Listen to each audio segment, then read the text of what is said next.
গুজরাতের কসাই 2002 সালে হাজারো মুসলমানের রক্ত যার হাতে রঞ্জিত, তাকে পৃথিবীতে কেউ জঙ্গি সন্ত্রাসী বলে নিষিদ্ধ করতেছে না। সে বহাল তবিয়তে প্রধানমন্ত্রী। আর মুসলমানেরা কোথায় একজনকে গ্রেফতার করেছে, তাই সারাদিন সারা পৃথিবীকে বুঝাতে হচ্ছে আমরা খুব ভালো, আমরা সেকুলার, আমরা সংখ্যালঘুদের গুরু নিরাপত্তা দিই, ডট ডট বলতে বলতে মুখের ফেনা তুলে দিচ্ছে, তাও দুনিয়ার কেউ বিশ্বাস করে না। অখণ্ড ভারত প্রতিষ্ঠা করতে হবে, চট্টগ্রাম, রংপুর, গাইবান্ধা, রাজশাহী, খুলনা, বরিশাল, ঢাকা, এগুলো সব তাদের লাগবে। একদিনে স্বাধীন, 24 ঘন্টায় স্বাধীন, এবং এই স্বাধীনতা চিরস্থায়ী, স্থায়ী স্বাধীনতা। আপনাকে তেলাতে হবে না, তেল দিতে হবে না, কম্প্রোমাইজ করতে হবে না, বুঝাতে হবে না, প্রেস ব্রিফিং করতে হবে না, একদিনে স্বাধীন হয়ে যাবেন। আমাদের জন্য দুটো করণীয়, যে কারণগুলো তুলে ধরলাম সেগুলো তো তুলে ধরলাম, দুটো করণীয় বলি। এক, নিজের দিনের উপর কট্টর হওয়া ছাড়া আপনি প্রকৃত স্বাধীনতা কখনোই পাবেন না। নিজের দিনের উপর কট্টর হওয়া মানে আপনার পাশের দেশ, এখান থেকে 2 কিলোমিটার 5 কিলোমিটার পরে ভারত। আপনারা সবাই জানেন যে হিন্দুত্ববাদ একটি স্পষ্ট ভ্রান্ত মতবাদ। এইরকম স্পষ্ট ভ্রান্তির উপরে তারা কতটা উগ্র, কতটা অ্যাগ্রেসিভ, কতটা কট্টর, কল্পনার বাইরে। আমাদের যুবক ছেলেপেলে ফেসবুকে ট্রল করতেছে যে তারা চট্টগ্রাম নিয়ে নেবে। এটা ট্রল করার নয়, তারা সত্যিকারই এতটা উগ্র যে মন থেকে তারা বিশ্বাস করে যে অখণ্ড ভারত প্রতিষ্ঠা করতে হবে। চট্টগ্রাম, রংপুর, গাইবান্ধা, রাজশাহী, খুলনা, বরিশাল, ঢাকা, এগুলো সব তাদের লাগবে, মন থেকে বিশ্বাস করে। ভ্রান্তির উপর থাকার পরও কি পরিমাণ কট্টর হতে পারে। গুজরাতের কসাই 2002 সালে হাজারো মুসলমানের রক্ত যার হাতে রঞ্জিত, তাকে পৃথিবীতে কেউ জঙ্গি সন্ত্রাসী বলে নিষিদ্ধ করতেছে না। সে বহাল তবিয়তে প্রধানমন্ত্রী। আর মুসলমানেরা কোথায় একজনকে গ্রেফতার করেছে, তাই সারাদিন সারা পৃথিবীকে বুঝাতে হচ্ছে আমরা খুব ভালো, আমরা সেকুলার, আমরা সংখ্যালঘুদের গুরু নিরাপত্তা দিই, ডট ডট বলতে বলতে মুখের ফেনা তুলে দিচ্ছে, তাও দুনিয়ার কেউ বিশ্বাস করে না। কেননা তারা বেশি সেকুলার, মুসলমানেরা বেশি সেকুলার। তাদের এক গালে যদি আপনি মারেন, তাহলে এরা আর এক গাল পাতি দিয়ে বলবে ভাই এই গালটা তো মেরে নাও। কিন্তু আপনি যান ইসরায়েলে, ইসরায়েল গত 24 ঘন্টায় সিরিয়ার 500টা অস্ত্রাগার, গবেষণাগারে হামলা করেছে। ইসরায়েল কাউকে জিজ্ঞেস করেছে যে আমি হামলা করতেছি সিরিয়াতে, আমাকে অনুমতি দাও? আমেরিকাকে জিজ্ঞেস করেনি। ড্যাম কেয়ার, পরোয়া করে না। সে কট্টর, তার নিজের দিনের উপর কট্টর, অ্যাগ্রেসিভ, উগ্র। যে 500টা জায়গায় বোমা হামলা করতে পৃথিবীর কোনো দেশকে জিজ্ঞাসা করার প্রয়োজন মনে করে না, হেজিটেশন ফিল করে না, দ্বিধা ফিল করে না। ওই ইহুদি জাতিকে আমি কাছ থেকে দেখে আসছি যে 500টা জায়গায় আক্রমণ করতে দ্বিধা ফিল করে না, ও দাড়ি রাখতে দ্বিধা ফিল করবে? ওরা ওদের দিনের উপর এরকম কট্টর, ড্যাম কেয়ার। ওরা দাড়ি রাখার সময় পরোয়া করে না কে জঙ্গি বলবে, কে সন্ত্রাসী বলবে। কিন্তু আপনি আপনার সমাজ, আপনার আশপাশ, পাড়া প্রতিবেশী দাড়ি রাখতে চান, হাজারবার চিন্তা করবেন আমাকে কি করবে, আমাকে ফাঁসিয়ে দেবে, মামলা দেবে, এই সেই ডট ডট, অনেক কিছু। এটাকে বলা হয় কলোনিয়াল মাইন্ড সেট আপ। ঔপনিবেশিক দাসত্ব এবং গোলামির একটা ধারা আমরা আমাদের রক্তের মধ্যে বহন করতেছি, আমাদের ব্লাডের মধ্যে। আমরা মানসিকভাবে এখনো স্বাধীন হতে পারি। এই জন্য আমাদের অজান্তে যে আমার সামনে ভালো ইংরেজি বলে সে একজন স্মার্ট, যে ইংরেজি জানে না সে স্মার্ট নয়। আমাদের অজান্তে যে প্যান্ট শার্ট পরে সে স্মার্ট, যে পাঞ্জাবি দাড়ি টুপি পরে সে স্মার্ট নয়। কিন্তু আপনি ইংল্যান্ড থেকে বের হয়ে স্পেন যান, ইতালি যান, ফ্রান্স যান, বিমানবন্দরে পর্যন্ত ইংরেজি নাই। বিমানবন্দরে পর্যন্ত ইংরেজি নাই। মানে কেন? ওরা জাতিগতভাবে আমাদের চেয়ে মানসিকভাবে স্বাধীন। সে পরোয়া করে না কেন আমি ইংরেজি শিখব, তাকে আমার ফরাসি ভাষা শিখতে হবে। এইরকম মানসিকভাবে তারা উগ্র এবং স্বাধীন। তাহলে আপনার পার্শ্ববর্তী দেশ তার দিনের উপর কট্টর, উগ্র এবং অ্যাগ্রেসিভ এবং ড্যাম কেয়ার, পরোয়া করে না। তারপরে ইসরায়েল তার নিজের দিনের উপর কট্টর, অ্যাগ্রেসিভ, পৃথিবীর কাউকে পরোয়া করে না। অসংখ্য খ্রিস্টান কান্ট্রি, তাদের ওই সমস্ত দল ক্ষমতায় আসতেছে যারা ডানপন্থী কট্টর। তাহলে এত এত কট্টরের মধ্যে আপনি সেকুলার হয়ে বাঁচতে পারবেন না। সেকুলারিজম দিয়ে আপনার বাংলাদেশের স্বাধীনতা টিকবে না, বলে দিলাম। কেননা আপনাকে শুধু কম্প্রোমাইজই করতে হবে, আপনাকে কেউ বিশ্বাস করবে না। আপনিও যদি বাঁচতে চান, বাংলাদেশের স্বাধীনতাকে রক্ষা করতে চান, আপনাকেও আপনার দিনের উপর ড্যাম কেয়ার হতে হবে। আমি আল্লাহর নবীর সুন্নাতের অনুসরণ করি, কোরআন এবং হাদিসের আইন বাংলাদেশে বাস্তবায়ন করি, কার কি করার আছে করে নাও। যখন এরকম ড্যাম কেয়ার হবেন, বাংলাদেশ স্বাধীন, একদিনে স্বাধীন, 24 ঘন্টায় স্বাধীন, এবং এই স্বাধীনতা চিরস্থায়ী, স্থায়ী স্বাধীনতা। আপনাকে তেলাতে হবে না, তেল দিতে হবে না, কম্প্রোমাইজ করতে হবে না, বুঝাতে হবে না, প্রেস ব্রিফিং করতে হবে না, একদিনে স্বাধীন হয়ে যাবেন। এবং আপনারাও যদি আপনাদের ব্যক্তি জীবনে প্র্যাকটিস করেন, ইহুদিদের দেখে শিখেন, তারা অভিশপ্ত। আল্লাহ সুবহানাহু ওয়া তাআলা বলেছেন তারা অভিশপ্ত। কোরআন মাজিদে আল্লাহ বলেছেন গায়রিল মাগদুবি আলাইহিম ওয়ালাদ-দালিন, এই ইহুদিরা অভিশপ্ত। কিন্তু আপনি ভয়ঙ্করভাবে আশ্চর্য হবেন, তারা একটা অভিশপ্ত জাতি হওয়ার পরেও সারা পৃথিবীর মানুষকে ইহুদিরা শিখালো, ছেলে হোক মেয়ে হোক দুটি সন্তানই যথেষ্ট। আপনি আমাকে একটা ইহুদি ফ্যামিলি বের করে দিবেন যার একটাই সন্তান অথবা দুটোই সন্তান। প্রত্যেকটা ইহুদি ফ্যামিলির 4টা 5টা 6টা 7টা করে সন্তান। এই জন্য ছোট যে কারগুলো আছে, কারগুলো তারা ইউজ করে না। তাদের জন্য বড় হাইস গাড়ি, নহা, যেটাতে 7-8টা সিট আছে, সেই গাড়ি লাগবে। কেননা ফুল ফ্যামিলি যেতে হলে ওই ছোট কারে তো হবে না, এই জন্য বড় গাড়ি বেশি ইউজ করে। সারা পৃথিবীতে ইহুদিরা এই সুদি কারবার প্রচলন করে রেখেছে। কোনো ইহুদির সাথে সুদি লেনদেন করে না, অথচ সারা পৃথিবীর সুদি কারবারের কন্ট্রোল তাদের হাতে। কিন্তু ওরা নিজেরা কখনো সুদি কারবার লেনদেন করে না।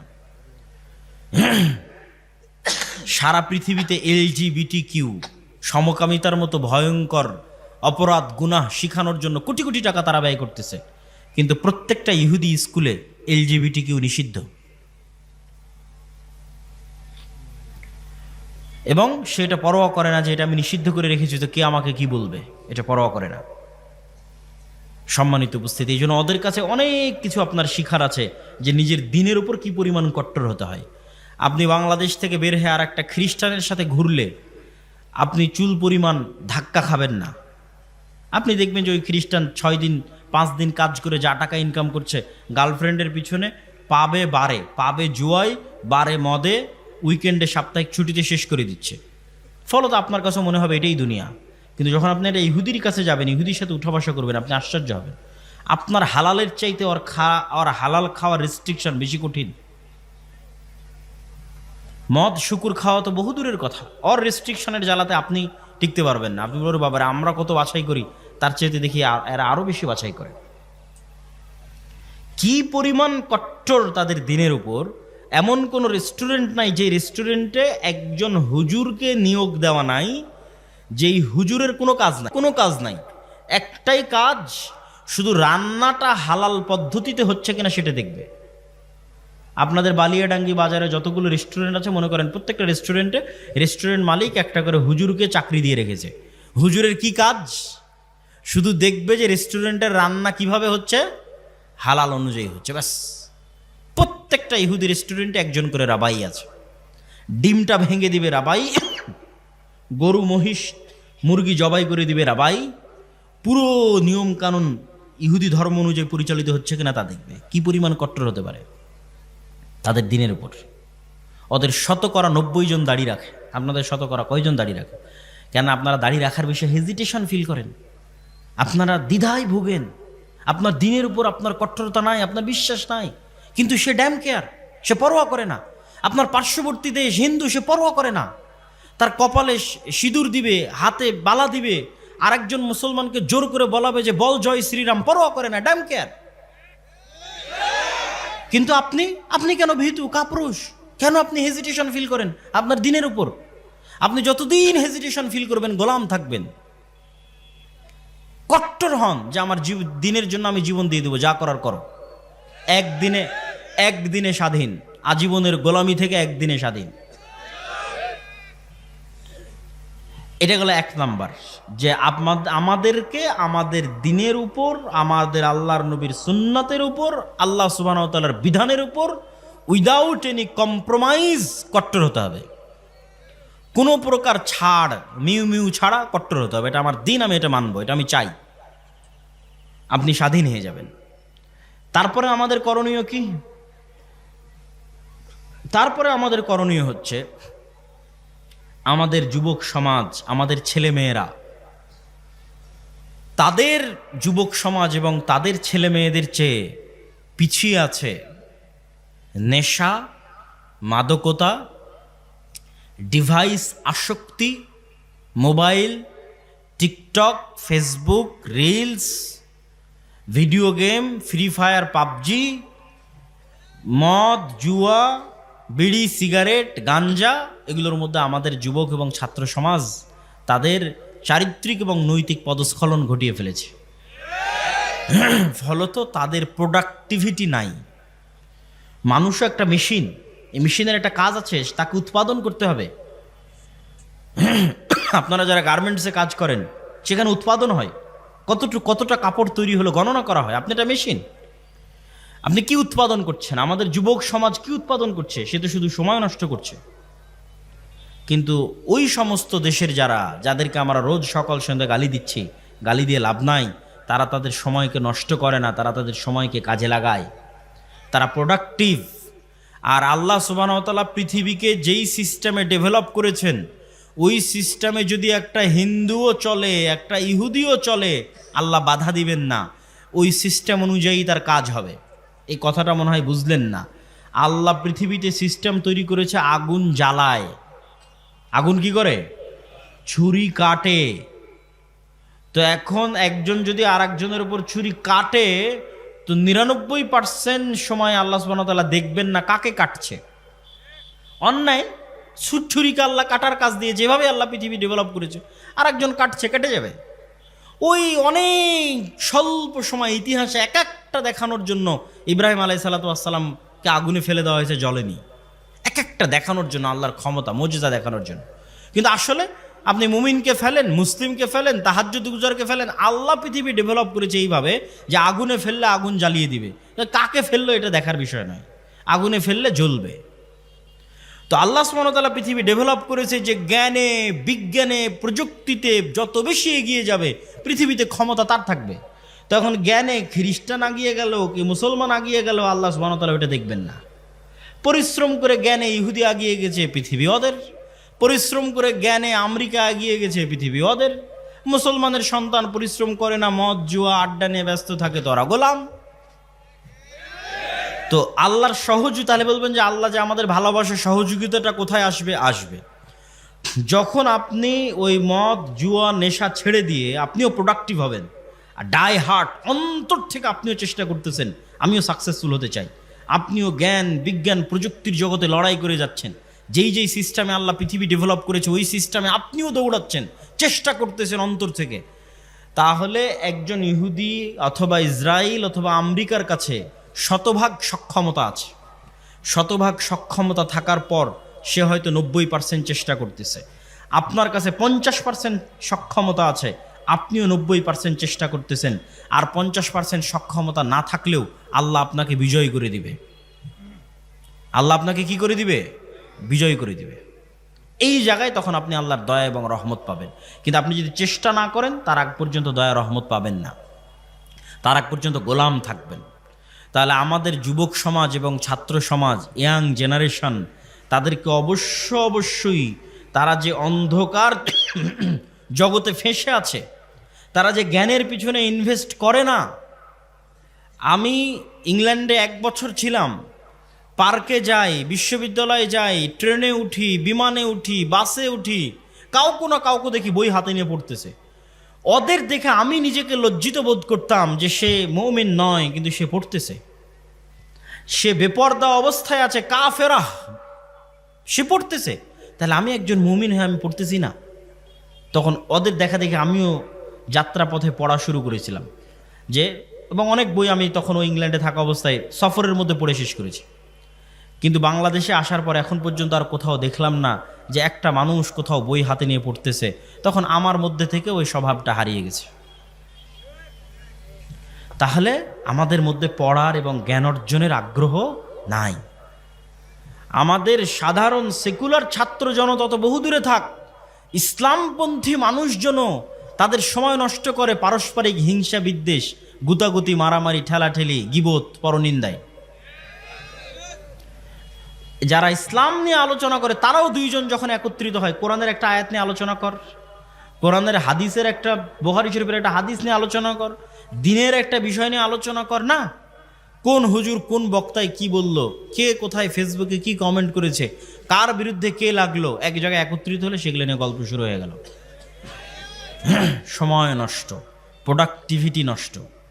অতএব হে যুবক সমাজ, হে ছাত্র ভাইয়েরা, আমরা যদি আমাদের সময়কে সঠিকভাবে কাজে না লাগাই, জ্ঞান অর্জন না করি, তাহলে আমরা কখনোই পৃথিবীতে আর 10টা জাতির সাথে পাল্লা দিয়ে স্বাধীন হতে পারবো না। গোলাম থাকতে হবে, গোলাম আছি, গোলাম থাকতে হবে। আমি চেষ্টা না করলে আল্লাহ রাস্তা দেখাবে না। অতএব আমাদের জাতির মুক্তির জন্য কাউকে না দেখে হলে অন্তত আপনার পাশে যারা আছে তাদের দেখে শিখেন। হিন্দুদেরকে দেখে শিখেন, আপনারা তাদের নিয়ে কত হাসি ঠাট্টা করেন, কত মজাক করেন, অথচ পৃথিবীর দ্বিতীয় সিলিকন ভ্যালি হিন্দুরা বেঙ্গলোরে বানায়ছে। আমেরিকাতে একটা সিলিকন ভ্যালি আছে, জ্ঞান বিজ্ঞান প্রযুক্তির সেন্টার, দ্বিতীয়টা হিন্দুরা বানিয়েছে বেঙ্গলোরে। পড়াশোনা করে, জ্ঞান অর্জন করে। অতএব তাদেরকে নিয়ে ট্রোল করে হাসি ঠাট্টা করে লাভ নেই। আপনারা পড়েন, শিখেন, জ্ঞান অর্জন করেন, টেক্কা দেন পৃথিবীর সাথে, না হলে আমাদেরকে গোলাম থাকতেই হবে। আমি আমার বক্তব্যের সারমর্ম করতে চাই। শুরুতে কি বলেছিলাম মনে আছে? সব হয়তো ভুলে গেছেন। শুরুতে বলেছিলাম যে আজকে এখনই 2 বছরের মধ্যে, 1 বছরের মধ্যে ভোট করে ক্ষমতায় যেতে হবে, এই চিন্তা বাদ দিয়ে চিন্তা করতে হবে 100 বছর পর ইসলাম বাংলাদেশের ক্ষমতায় আসবে, কোনো কম্প্রোমাইজ ছাড়া এবং স্থায়ীভাবে। তার জন্য কি করা লাগবে সেটা করেন। 100 বছর পর ইসলাম বাংলাদেশের ক্ষমতায় আসবে উইদাউট এনি কম্প্রোমাইজ এবং স্থায়ীভাবে। তার জন্য কি করা লাগবে? তার জন্য শক্তিশালী প্রতিষ্ঠান লাগবে, শক্তিশালী মিডিয়া লাগবে, শক্তিশালী অর্থনৈতিক প্রতিষ্ঠান লাগবে। সেগুলো প্রতিষ্ঠা করার পিছনে আমাদের সময় এবং শ্রম দিতে হবে। তারপরে কি তুলে ধরেছি? তারপরে আপনাদের সামনে তুলে ধরেছি যে আমাদের ব্যক্তিগত সামাজিক জীবনে ন্যায়পরায়ণতা যদি না থাকে, আমরা কখনোই আল্লাহর দয়ায় ক্ষমতায় যেতে পারবো না। অতএব আমাদের ব্যক্তিগত জীবনে কি লাগবে? ন্যায়পরায়ণতা লাগবে। এবং ন্যায়পরায়ণতার উদাহরণ দিতে গিয়ে বলেছি, আমরা আমাদের স্ত্রীদের সাথেও ন্যায়পরায়ণ নই। আপনি জিজ্ঞেস করেন আপনি আপনার স্ত্রীর সাথে ন্যায়পরায়ণ কিনা। আপনার বউকে জিজ্ঞেস করেন সে তার শাশুড়ির সাথে ন্যায়পরায়ণ কিনা। শাশুড়িকে জিজ্ঞেস করেন সে তার বৌমার সাথে ন্যায়পরায়ণ কিনা। সমাজে যত অশান্তি, ফিতনা এবং ফাসাদ বিরাজ করছে, তার প্রত্যেকটা কারণ হচ্ছে ন্যায়পরায়ণতা না থাকা। ইসলামী দলে দলে মারামারি, মাদ্রাসায় মাদ্রাসায় মারামারি, হুজুরে হুজুরে মারামারি, এগুলো একটাও ফতোয়ার কারণে নয়, ডাঙা মিথ্যা কথা। কোনো ফতোয়ার সমস্যা নাই, ন্যায়পরায়ণতা নাই। হয় দলের আমির জালেম, না হয় মামুর জালেম। হয় দলের আমির মাজলুম, না হয় মামুর মাজলুম। হয় দলের আমির মিথ্যুক, না হয় মামুর মিথ্যুক। হয় মসজিদের সভাপতি জালেম, না হয় মসজিদের ইমাম সাহেব জালেম। হয় মসজিদের সভাপতি মাজলুম, না হয় ইমাম সাহেব মাজলুম। যত জায়গায় সমস্যা আছে, প্রত্যেকটা জায়গায় ন্যায়পরায়ণতার অভাব আছে।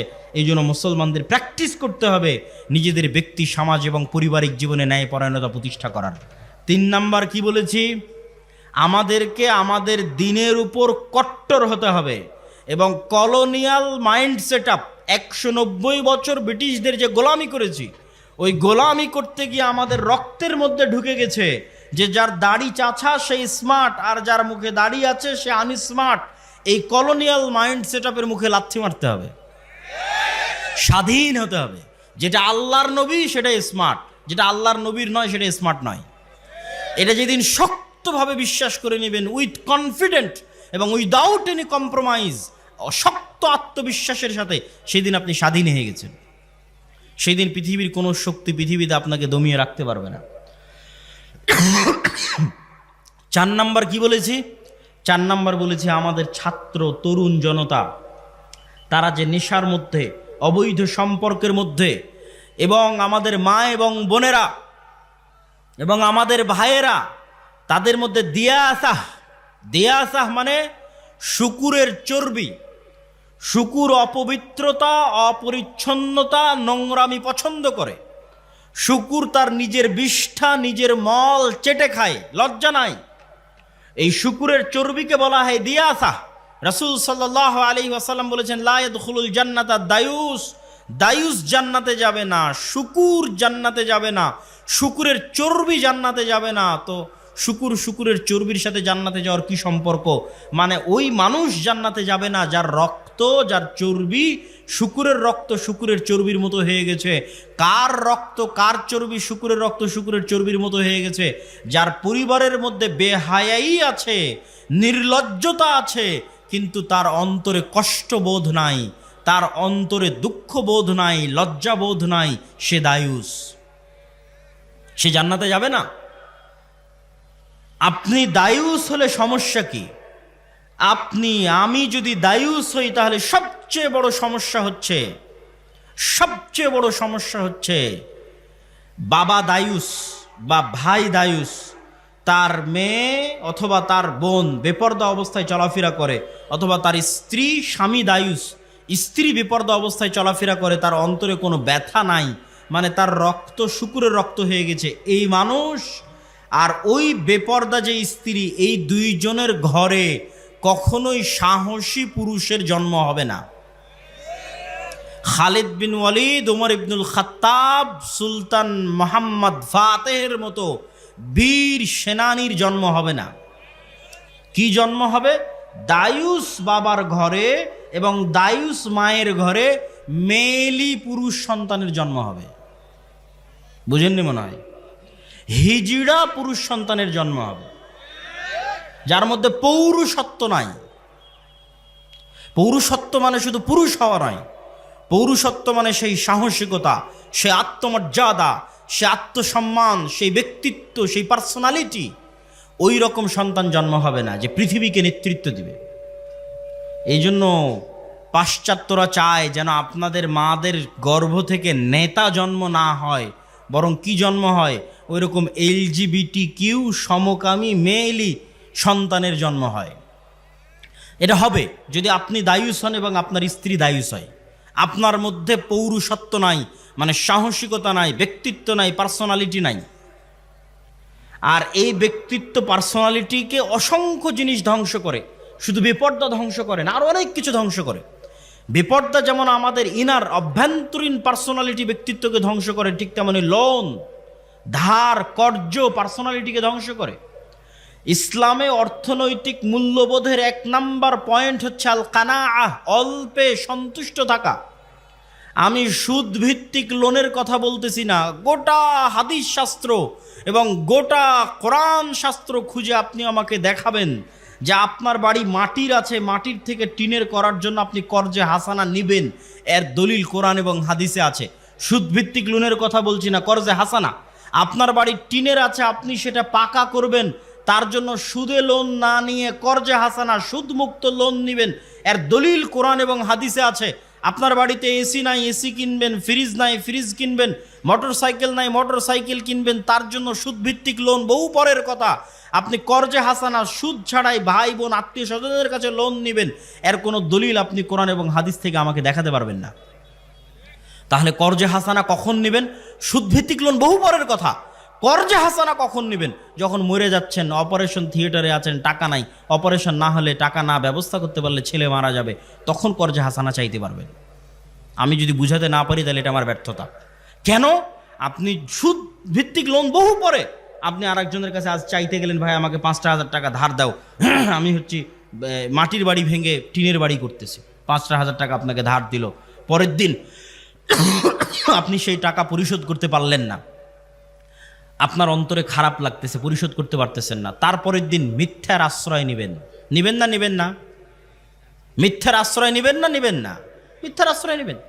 যেই দিন থেকে মিথ্যা বলা শুরু করলেন, ওই দিন থেকে আপনার ব্যক্তিত্ব নষ্ট হয়ে গেল, আপনার পৌরুষত্ব নষ্ট হয়ে গেল, আপনার আত্মমর্যাদা, আত্মসম্মান নষ্ট হয়ে গেল। আপনি এখন আর পূর্ণ মুসলিম থাকতে পারবেন না, আপনি বিক্রি হয়ে গেছেন, মুনাফিক হয়ে গেছেন। পরের দিন আপনার ছেলেকে মিথ্যা বলা শিখাবেন, তারপরের দিন আপনার বউকে মিথ্যা বলা শিখাবেন, পুরো পরিবার মিলে বেহায়া হয়ে যাবেন, পুরো পরিবার মিলে আত্মমর্যাদাহীন, ব্যক্তিত্বহীন, থার্ড ক্লাস পরিবারে পরিণত হয়ে যাবেন। সুতরাং ওই পরিবার থেকে বীর মুজাহিদের জন্ম হবে না, বীর সাহসী পুরুষের জন্ম হবে না। কেন? মিথ্যার আশ্রয় নিচ্ছে পুরো ফ্যামিলি।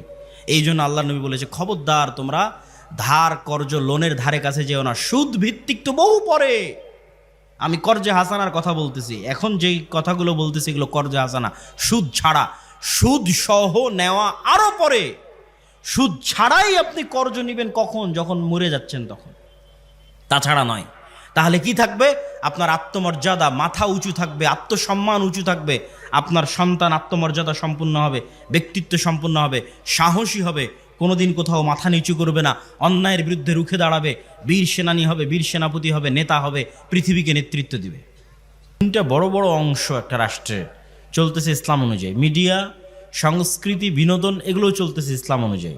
এটিকে বলা হয় ইসলামের সামগ্রিক বিজয়।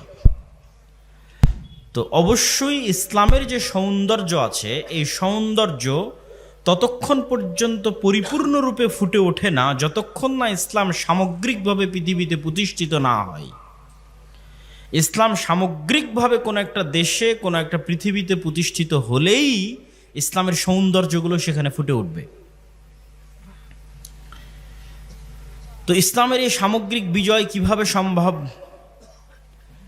আপনাদের অনেকের কাছে শর্টকাট উত্তর থাকবে যে ভোটের রাজনীতিতে অংশগ্রহণ করলেই ইসলামের সামগ্রিক বিজয় সম্ভব। মানুষকে আমরা মোটিভেট করব যে ভোট দিতে হবে, আমাকে ভোট দিলে আমি ক্ষমতায় গিয়ে ইসলাম প্রতিষ্ঠা করব। আমি এই মতবাদের বিরোধিতা করছি না, কিন্তু আমি আপনাকে বুঝাতে চাচ্ছি যে এখন যারা ক্ষমতায় আছে তারা কি ভোটের মাধ্যমে ক্ষমতায় এসেছে? আসেনি। আর জুলাই আগস্টে যে ছাত্র জনতা মারা গেল, তাদের বেশিরভাগই ছিল ধর্মকেন্দ্রিক, ধর্মপ্রাণ, যারা জীবন দিয়েছে। কিন্তু এখন যে সরকার গঠিত হলো, এই সরকারে ইসলামপন্থীদের শক্তিশালী কোনো স্টেক নাই। কেন নাই? তাহলে ইসলামপন্থীরা জীবন দিল, তাদের স্টেক নাই। তার কারণ হচ্ছে ইসলামপন্থীদের এরকম জনস্রোত আছে, লক্ষ লক্ষ ভোটার আছে, পঙ্গপালের মতো কোটি কোটি জনতা আছে, ভক্ত সমর্থক আছে, কিন্তু ইসলামপন্থীদের প্রতিনিধিত্ব করবে এরকম শক্তিশালী কোনো প্রতিষ্ঠান নাই, ইনস্টিটিউট নাই। সরকার যখন বিদায় নিল তখন অটোমেটিক যেখান থেকে ক্ষমতার শূন্যতা তৈরি হয়, ওই শূন্যতাটা রাষ্ট্রে এক্সিস্ট করে এরকম শক্তিশালী প্রতিষ্ঠানগুলো পূরণ করে। যখন স্বৈরাচার চলে গেছে তখন বাংলাদেশের সবচেয়ে শক্তিশালী প্রতিষ্ঠান বাংলাদেশ সেনাবাহিনী, তারা ওই শূন্যতাটা পূরণ করেছে। এরকম আরও অসংখ্য শক্তিশালী প্রতিষ্ঠান আছে, শক্তিশালী মিডিয়া প্রতিষ্ঠান প্রথম আলো, ডেইলি স্টার, শক্তিশালী অর্থনৈতিক প্রতিষ্ঠান ব্র্যাক, গ্রামীণ ব্যাংক, শক্তিশালী মানবাধিকার প্রতিষ্ঠান অধিকার। যাদের বাংলাদেশে শক্তিশালী প্রতিষ্ঠান ছিল, তাদের লক্ষ লক্ষ কোটি কোটি পঙ্গপাল স্রোতের মতো ভোটার না থাকলেও রাষ্ট্রে যখন ক্ষমতার শূন্যতা তৈরি হয়েছে তখন ক্ষমতার শূন্যতা তারা পূরণ করেছে। জীবন দিয়েছে ইসলামপন্থী ছাত্র জনতা সাধারণ, আর ক্ষমতার শূন্যতা পূরণ করেছে ডেইলি স্টার, প্রথম আলো, ব্র্যাক, গ্রামীণ ব্যাংক, অধিকার ইত্যাদি অসংখ্য এনজিও এবং অসংখ্য অর্থনৈতিক, সামাজিক এবং মিডিয়া প্রতিষ্ঠান। কিন্তু মুসলমানদের প্রতিনিধিত্ব করবে এরকম শক্তিশালী কোনো মিডিয়া নাই, মুসলমানদের প্রতিনিধিত্ব করবে এরকম শক্তিশালী কোনো অর্থনৈতিক প্রতিষ্ঠান নাই, মুসলমানদের প্রতিনিধিত্ব করবে এরকম শক্তিশালী কোনো ইনস্টিটিউট নাই। তাহলে পঙ্গপালের মতো কোটি কোটি ভোটার থেকেও লাভ নাই। তার প্রমাণ হচ্ছে 5ই আগস্টে ইসলামপন্থীরা সরকার গঠন করতে পারেনি। আপনি যদি মনে করেন আমি এখনই নির্বাচন করে এখনই ক্ষমতায় যাব, তাহলে এতটুকু নিশ্চিত থাকেন যে আপনি যদি 90% ভোটও পান জনগণের দিয়া, যদি আপনি ক্ষমতায় যান এবং ইসলাম প্রতিষ্ঠা করার চেষ্টা করেন, আগামী 5 বছর পর আপনি থাকবেন না। এটা হচ্ছে যখনই আপনি শর্ট টার্ম পরিকল্পনা করে সামনে আগাবেন। মুসলমানদের সবচেয়ে বড় সমস্যা হচ্ছে মুসলমানেরা ক্ষণস্থায়ী স্বল্প মেয়াদী পরিকল্পনা করে, দীর্ঘস্থায়ী সুদূর প্রসারী কোনো পরিকল্পনা মুসলমানদের নাই। আমাকে এখনই ক্ষমতায় যেতে হবে, এখনই লক্ষ লক্ষ মানুষ ভোট দিয়ে আমি ক্ষমতায় চলে যাব। কিন্তু আমি এখনই লক্ষ লক্ষ মানুষের ভোটে ক্ষমতায় গেলে 5 বছর পর যারা ক্ষমতায় থাকবো না, এটা আমার মাথায় নেই। আমার তো এই চিন্তা করা উচিত যে আমি ইসলামকে বাংলাদেশে যেই দিন ক্ষমতায় নিয়ে যাব সেই দিন দুটো জিনিস ঘটবে। এক, উইদাউট এনি কম্প্রোমাইজ ইসলাম বাংলাদেশের ক্ষমতায় আসবে। 2, চিরস্থায়ীভাবে আসবে। 2 বছরের জন্য, 5 বছরের জন্য নয়, স্থায়ী। এটা হচ্ছে ইসলামের থিওরি। ইসলাম চায় এভাবে ক্ষমতায় আসতে, চুক্তিবদ্ধ হয়ে নয়, তোমার সাথে কম্প্রোমাইজ করে নয়। আদর্শগত কম্প্রোমাইজ করে এবং সময়গত কম্প্রোমাইজ করে ইসলাম ক্ষমতায় আসতে পারে না। ইসলাম ক্ষমতায় আসবে আইডিওলজিক্যাল উইদাউট এনি কম্প্রোমাইজ এবং স্থায়ীভাবে। তো মুসলমানদের সমস্যা হচ্ছে তারা স্বল্পমেয়াদী কাজ করে এবং রিয়্যাক্ট করে। অন্যরা সুদূর প্রসারী 100 বছরের পরিকল্পনা করে কাজ করে। তো 100 বছরের পরিকল্পনা করে যে কাজ করতেছে, ওই কাজের একটা অংশ হঠাৎ করে আপনার সামনে প্রকাশ পেয়ে গেছে।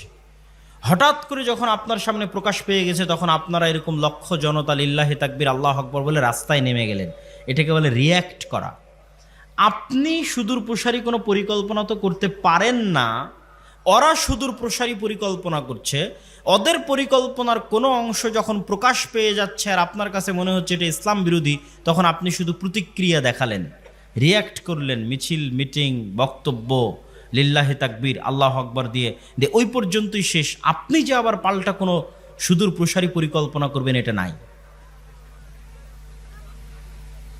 এই দুটো জিনিস না থাকার কারণে এবং মুসলমানদের মধ্যে এই জ্ঞানের অভাব আছে যে রাষ্ট্রে ইসলাম ক্ষমতায় আসলে সে কি উপকারটা পাবে। পাশ্চাত্য মিডিয়া মুসলমানদেরকে ভয় দেখায় যে ইসলাম যদি ক্ষমতায় আসে তাহলে দেখো এরকম ভয়াবহ চিত্র। কি ভয়াবহ চিত্র? এই দেখো, দোররা মারা হচ্ছে, হাত কাটা হচ্ছে, রজম করা হচ্ছে, এরকম ভয়াবহ চিত্র তো তোমরা কি তোমাদের দেশে দেখতে চাও?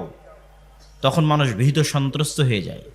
কিন্তু ইসলামের এটিই যে একমাত্র চেহারা নয়, বরং ইসলামের আরেকটা চেহারা আছে যে ইসলাম যদি রাষ্ট্র ব্যবস্থায় প্রতিষ্ঠিত হয় তাহলে এটি হবে পৃথিবীর সর্বশ্রেষ্ঠ কল্যাণমূলক, মানবসেবী, ন্যায়পরায়ণ, ইনসাফ প্রতিষ্ঠাকারী রাষ্ট্র।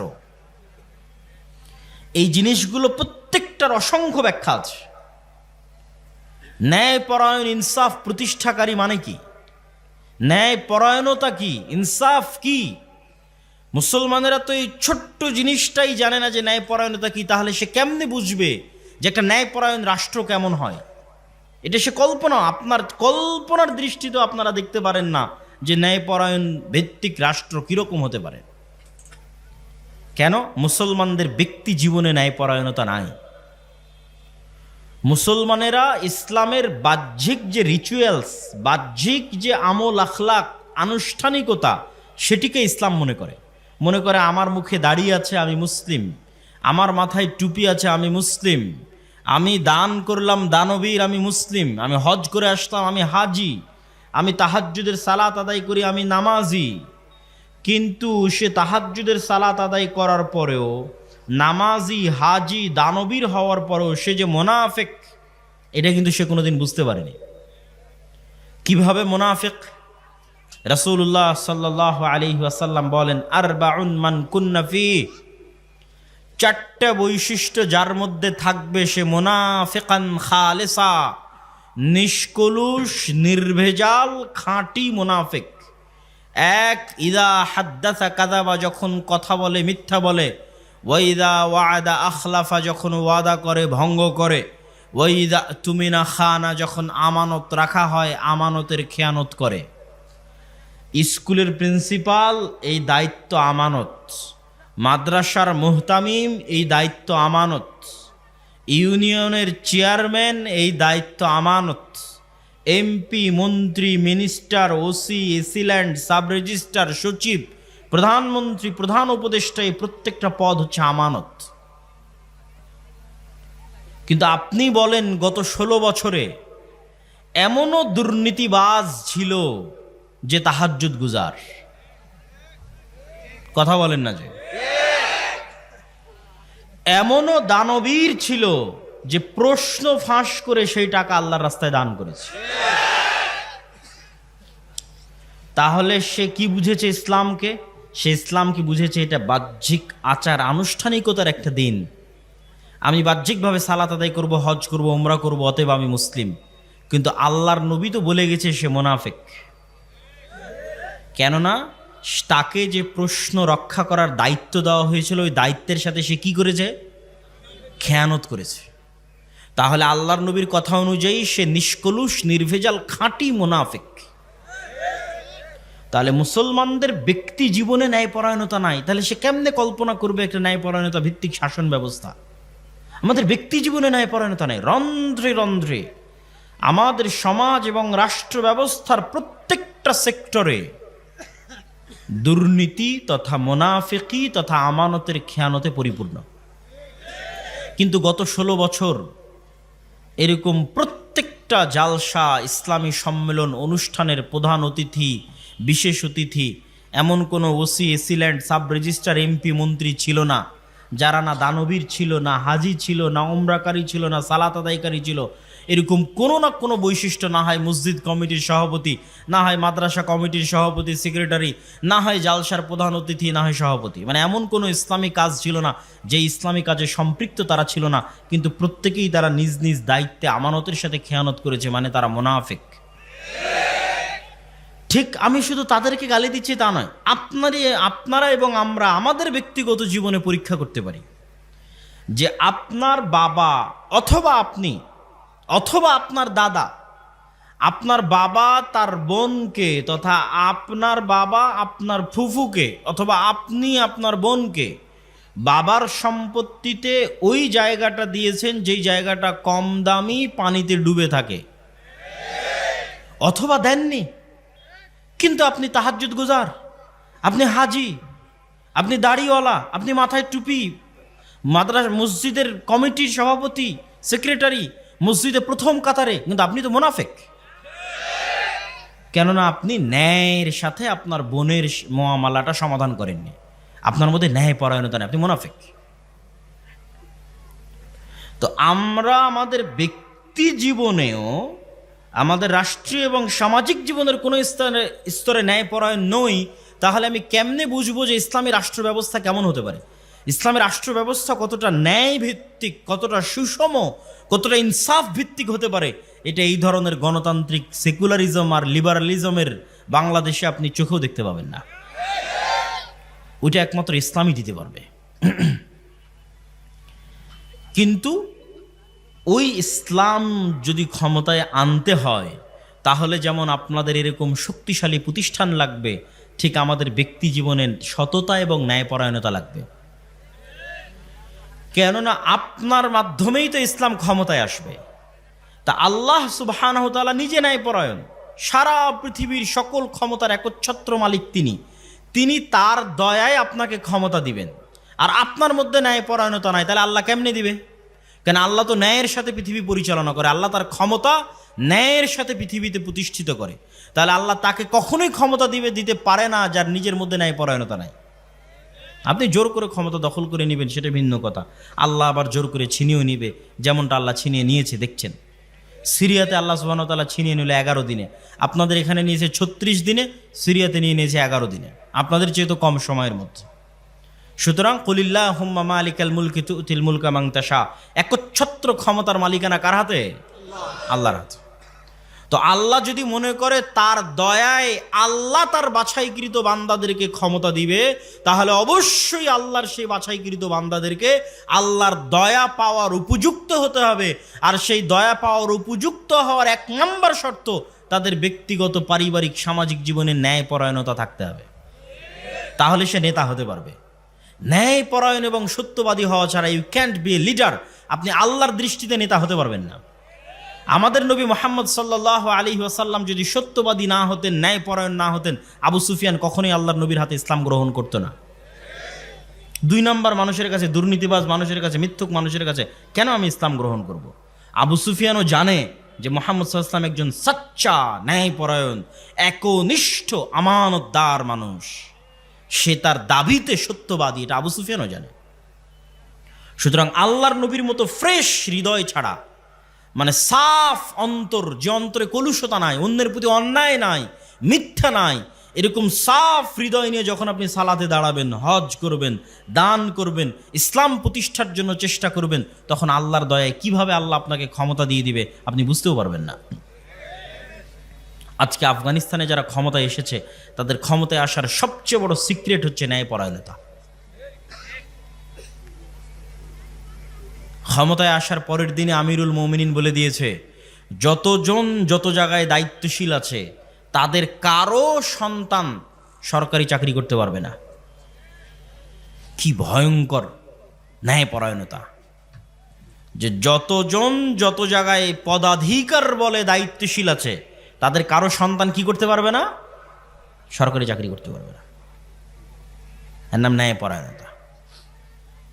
তারা নিজেদের মধ্যে ন্যায়পরায়ণতা প্রতিষ্ঠা করেছে, আল্লাহ তাদেরকে ক্ষমতা দিয়েছে। আর আমরা বাঙালি মুসলমানেরা যেহেতু 190 বছর ব্রিটিশদের গোলাম ছিলাম, ফলত আমাদের রক্তের মধ্যে মিথ্যার দুর্নীতি মিশে আছে। এই যতক্ষণ আমরা এই মিথ্যার দুর্নীতি থেকে নিজেকে মুক্ত না করতে পারবো, আপনি বিদেশে যান, আমেরিকায় যান, ইউরোপে যান, বাঙালিরা সেখানে গিয়েও মিথ্যা কথা বলতেছে। সেখানকার সরকার গভর্নমেন্টের কাছেও অতিরিক্ত ফায়দা, অর্থ ইনকামের জন্য মিথ্যা বলতেছে। তখন লজ্জায় মাথা নিচু হয় যে যেই জাতি খ্রিস্টানের কাছে, ইহুদির কাছে একটা টাকা বেশি পাওয়ার জন্য মিথ্যা বলতে পারে, সে কখনোই স্বাধীন হতে পারে না। তার ভাগ্যে জিল্লতি এবং গোলামি আছে, জিল্লতি এবং গোলামি তাকে বহন করতে হবে। অপমান এবং দাসত্ব আছে, বহন করতে হবে। আপনি স্বাধীন তখন যখন আপনি সত্যবাদী এবং ন্যায়পরায়ণ। বাংলাদেশে গণতন্ত্র কেন কাজ করে না, আর আমেরিকা এবং ইংল্যান্ডে গণতন্ত্র কেন কাজ করে? আমেরিকা এবং ইংল্যান্ডের প্রতিষ্ঠানগুলো শক্তিশালী, আর বাংলাদেশে যেই ক্ষমতায় আসে সে বিচার ব্যবস্থা, পুলিশ, আইন ব্যবস্থা সবগুলোকে নিজের পকেটের মধ্যে ঢুকিয়ে ফেলে। ফলত সবাই মেরুদণ্ড বিক্রি করে দেয় টাকার কাছে, নারীর কাছে। যত ওসি, ডিসি, এসপি, মন্ত্রী, সচিব আছে, কারো মাজা সোজা নয় যে সত্যবাদী হবে, ন্যায়পরায়ণ হবে, এটা না, বিক্রি হয়ে যায়। তাহলে আমরা যতক্ষণ একটা সত্যবাদী ন্যায়পরায়ণ প্রজন্ম তৈরি করতে না পারবো, যারা টাকার কাছে মাথা নত করবে না, ক্ষমতার চাপের প্রেশারের কাছে মাথা নত করবে না, এরকম একটা প্রজন্ম তৈরি করলেই তো দেশ পরিবর্তন হয়ে যায়। কিন্তু মুসলমানেরা এই জিনিসটাই তো বুঝেনি যে ইসলাম মানে কি। তারা তো মনে করেছে ইসলাম মানে আমি বাহ্যিকভাবে নামাজ দেখাবো, দাড়ি দেখাবো, দান দেখাবো, এই ধোকার খেলা চলতে থাকবে। কিন্তু এটা যে মুনাফিকি, সেটা আজকে আমি আপনাদের সামনে প্রকাশ করে দিলাম যে এটা হচ্ছে মুনাফিকি। এই মুনাফিকি থেকে আমাদের বেরিয়ে আসতে হবে। সম্মানিত উপস্থিতি, তাহলে আমাদের জন্য করণীয় কি?